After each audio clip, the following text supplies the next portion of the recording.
Welcome to Perspectives in Mobile, the news podcast from the Mobile Ecosystem Forum.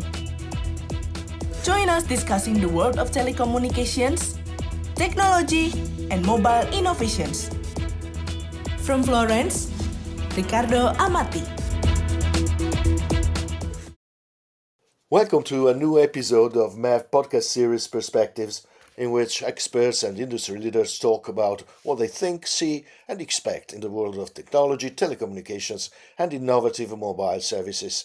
Cybersecurity, mobile fraud, and privacy concerns are travel companions of digitalization.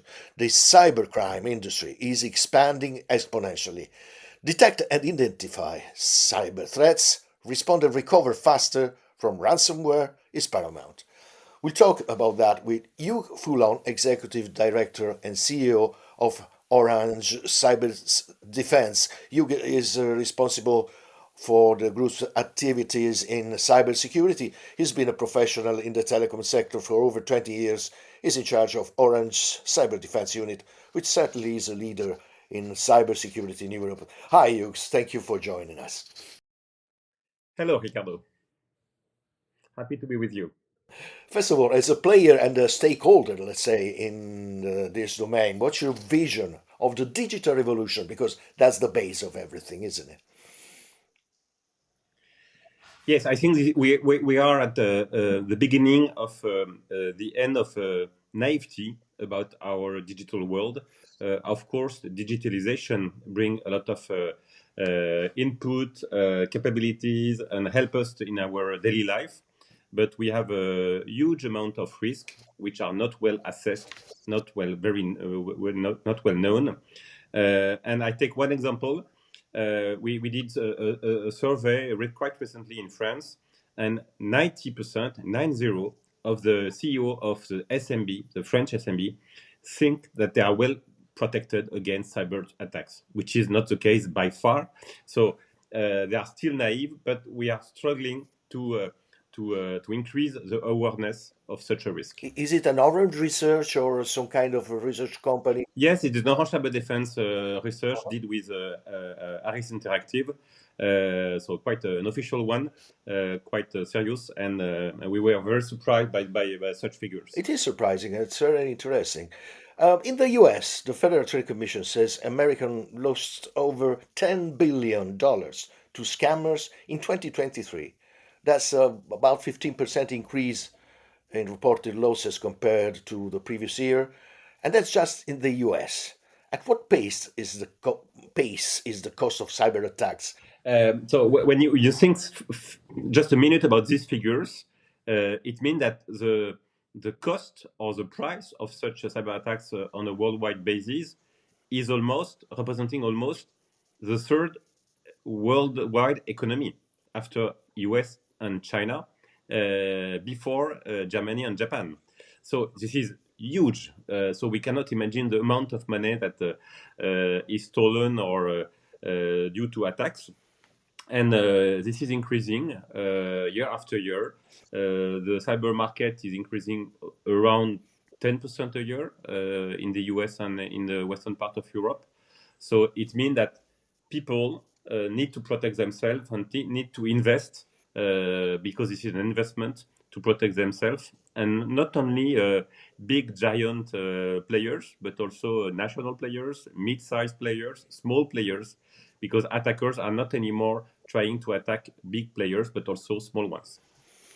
Behind these numbers, what's the reality of cyber attacks? I mean, you were saying they're not targeting just the big players, but even, let's say normal people could be interested in their small activities. Yes. First, I think it's important to recall the fact why are they doing so. So it's a question of influence. It could be also a question of espionage, of extortion, of sabotage. So and what we see in the eastern part of Europe or in the Middle East quite recently, plus activism, is something which is very important, and we see on a daily basis within Orange Cyber Defense. So in the digital world, you don't have so much friends, you don't have so much allies, so everyone compete or try to fight. So it's something very serious, and this is not only in books and movies. This is for real in the real world today. And it's not just about big crimes like ransom, etc. It's spying as well. It's spying on other Yeah. activities, isn't it? How much this is the do you have a percentage of spying, industrial spying? So it's always very difficult, but when you see in different industry, if you take the airline industry for instance, or when you think about countries, what's happening with Russia, what's happening with China, of course we are competing or even fighting together. So there is no reason that this fight or this competition is not also taking place in our digital world. So you can see that some players, I cannot name them, but are trying to steal data, to try to copy or to spy their competitors. So we see that on a very regular basis within our cyber defense. Yeah, you don't have a gun, but you're a spy online, and not you, but in general. I mean, how AI impacts on attacks and defense. Artificial intelligence is the main thing everywhere in the financial markets, in the industry, Yep. in terms of investments, and in terms of impact. Of course, it has an impact on attacks. We have seen what happens with fake news in times of elections, for example. But even in defense, I mean, I think that it could be used to better defending. Yes, of course, definitely AI will lower the entry barrier for attackers due to it will be much more easy for them to produce malicious files on demand, try to translate in different languages, so you don't have anymore to have a specialist in such or such language because AI will do it for you. So it will lower the entry barrier for attackers, but also this is a significant and very efficient tool for defenders like us. When you think within our cyber defense, we are monitoring and using 60 billion events or logs per day. So it's very impressive, and thanks to AI, we are much more efficient to treat, to understand, to translate, and to take actions based on this useful information to better protect us and our customers. So AI is definitely a game changer for the industry, and you already have people without AI and people with AI, and given the huge amount of data that are collected, this is very useful to have information well classified, treated, thanks to AI, to know how to react and how to protect your IT. The European Union eventually came up with a very uh, very complicated regulation on artificial intelligence. Do you think that can speed up the protection of the companies, or is it, as some critics say, too complicated and too, let's say, too big and too invasive? So it's a question of balance. So if the EU thought that we are well protected enough, we have the right skills, we have the right companies to help European players to be well protected, we have the good software companies located in Europe to try to have the right level of autonomy. If it was the case, we don't need regulations. It means that the market is not working so well on its own. So you need additional regulation to try to help players to take actions and to think that definitely this is one of the key topics for them. And that is the reason why NIS2 on a general basis, which is a big change in 24-25 in each European countries, but also Doha, which is more specifically for financial industry. We need to be better protected than, and not only big players, also mid-sized players. And then we need to take action based on this regulation because market is not protecting as such. So that is the reason why we can regret that, but I think this is also a question of being lucid and to know what's happening on the market, what is the real level of the threat, and it should help us to be protected, at least on a relative basis. And if European players are better protected than other part of the world, I think attackers won't focus on Europe. Just about that, just a comment on that. Europe now has a regulation. Could be good, could be better, but we have a regulation. The US don't have them. And the problem is global. And even other countries have different regulations, etc. How much is it a problem Yeah. for a professional that needs to every day to confront the global threat for in the cyber domain? But being a European citizen located in France and CEO of Orange Cyberdefense, both, I think this is for us an opportunity. Given again the difficulty to change the pace of being fully aware of such a risk, this is an opportunity for us as a European citizen, and of course it should increase also the size of the market for Orange Cyberdefense. So. But I think really we need to take it very seriously. And again, when you saw what happened in Ukraine in 22, in the Middle East in October 23, you cannot imagine the size and the cyber attacks related just before, just in the same moment and just after. It's quite huge, quite significant, and so we definitely need to be well protected. We don't only have friends in the world more than ever, so it's something really serious, and regulation should help us. Is that true that there is a shortage of professionals with the skills needed to protect organizations from cyber attacks? And what skill do you need? Yeah. So cybersecurity, it's a question of proximity and trust. You need to have someone to speak very easily, located quite near from your location, office or whatever, and this relation is based on trust. And that is the reason why we have so many locations in Europe, in different countries like UK, Germany, Benelux, or France, of course, but more than 12 countries where we are located. And we are hiring between 600 and 700 people, FTE, per year within Orange Cyberdefense, which is quite significant in the market. And yes, we have difficulties because the level of competition between players is quite high. Young people are deciding, have many offers, not only one, but many offers. So there is a significant competition on the market, and they choose to go with such players like Orange Cyberdefense. And we have a shortage of resources in every kind of activity. This is the case in cyber expert, of course.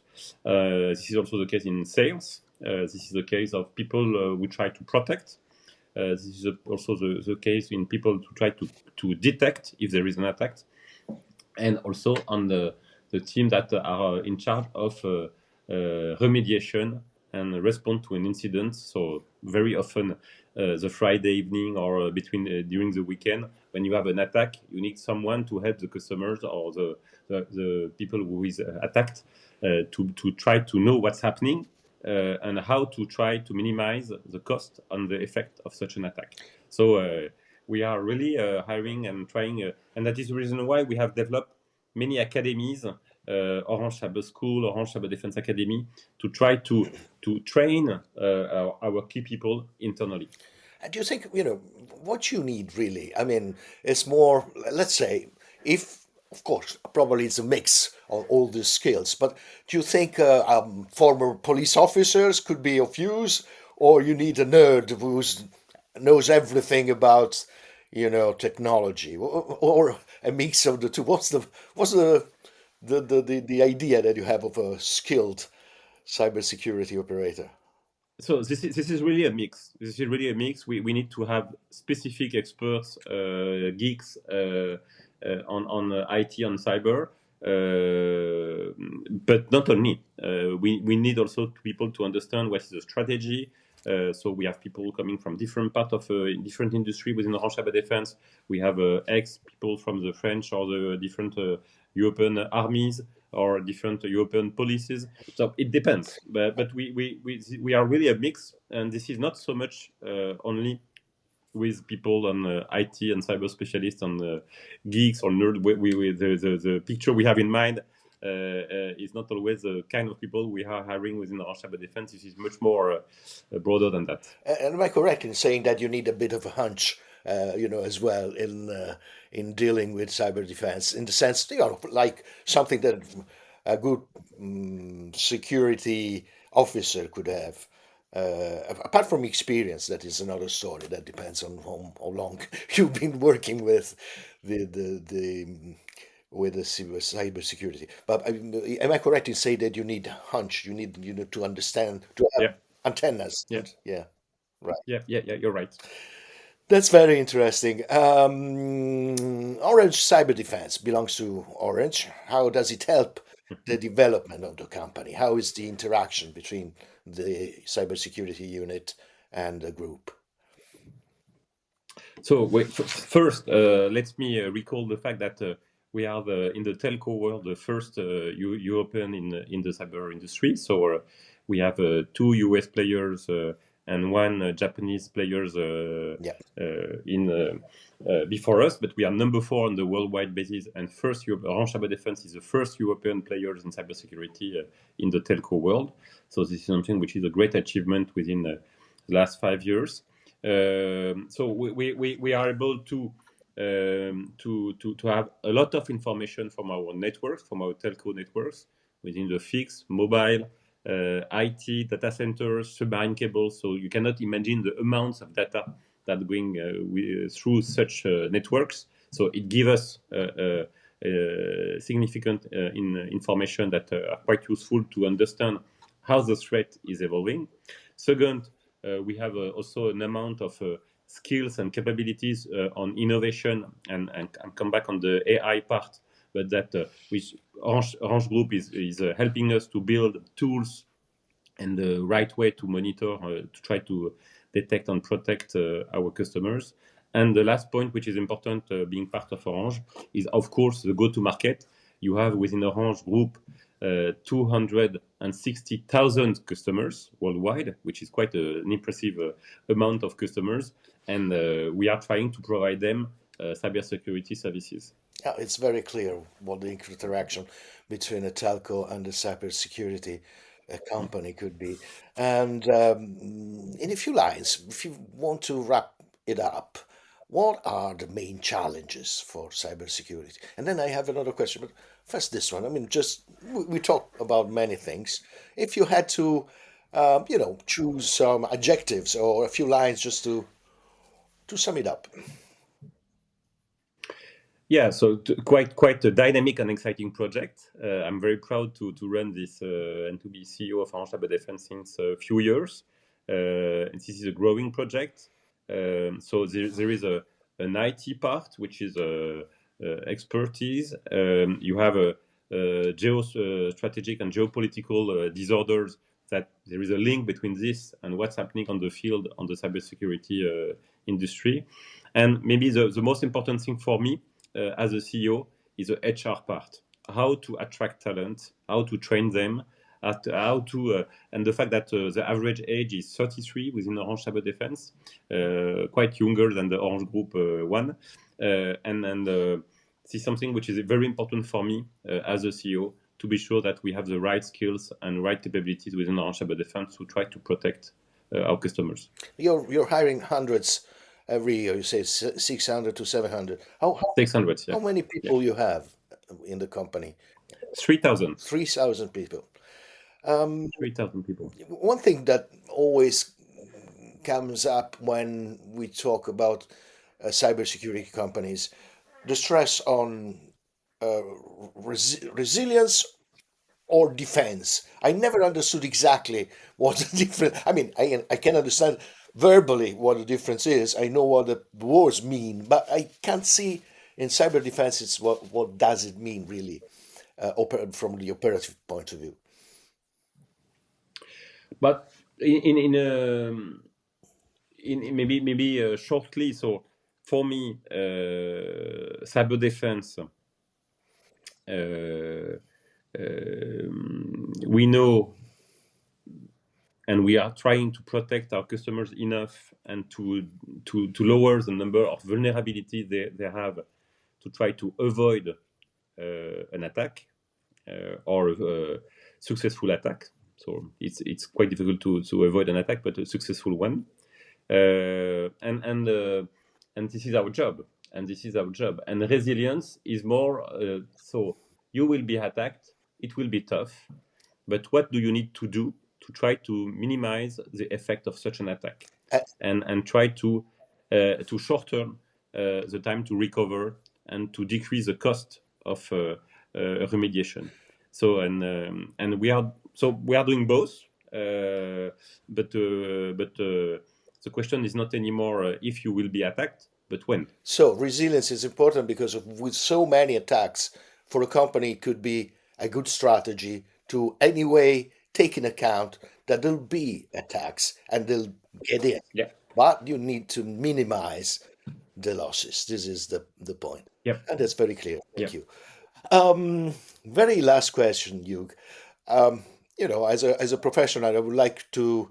We are asking everybody in the industry, not just in cybersecurity, but if you had, like your eyes closed for some seconds and you reopen your eyes 10 years from now, I mean, what do you see the future? How it, not just in cybersecurity, but how the future will be? I mean, we are talking, we are reading about Elon Musk putting chips into the brain of people that can talk with computers, and that could be very good if you're quadriplegic. It could be fantastic, but even it's terrifying. Just I think a few hours ago, again, Musk said in 2 years the artificial intelligence will be more intelligent than human beings. Of course, he said that he would have landed on Mars as well. So we need to take it with a pinch of salt. But anyway, so how do we imagine the future? Let's say 10 years from now.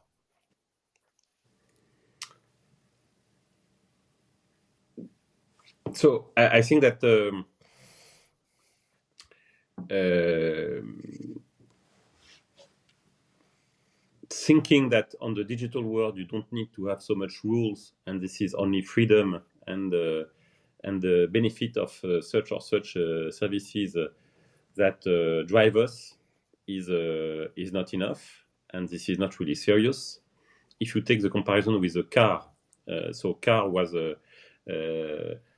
in the 20th century a space of freedom, and then you can go wherever you want, whenever you want, and then take the US for instance. But you have rules. We need to learn how to do this. And you even explain to young kids in the school how to cross the road. You need, I think we will need in 10 years from now to do so when you see what's happening in the world and in France, in Europe, in the US, in China, in different parts of in Russia, of course. I think it will be much more regulated is not the right word, but we will have rules. And of course, there is a tremendous and very positive aspect, but you have also very negative ones we need to take into account for a sustainable world. And I think it will be the case. It's, It will be the case. it's good to hear that, even because, as you probably know, MEF, Mobile Ecosystem Forum, for us, regulation is paramount and sustainability as well. So thank you, Hugues, Executive Director and CEO of Orange Cyber Defense. Thank you for your words, passionate and engaging. And that's all for this episode of Perspective, the MEF podcast where experts and industry leaders talk about what they think, see, and expect in the world of technology, telecommunications, and innovative mobile services. Stay tuned. From Riccardo Amati, goodbye and good luck with your work. Thanks for listening to Perspectives in Mobile. Join us next as we explore telecoms, technology, and mobile innovations. Stay tuned, stay connected, and let's unlock the mobile potential together.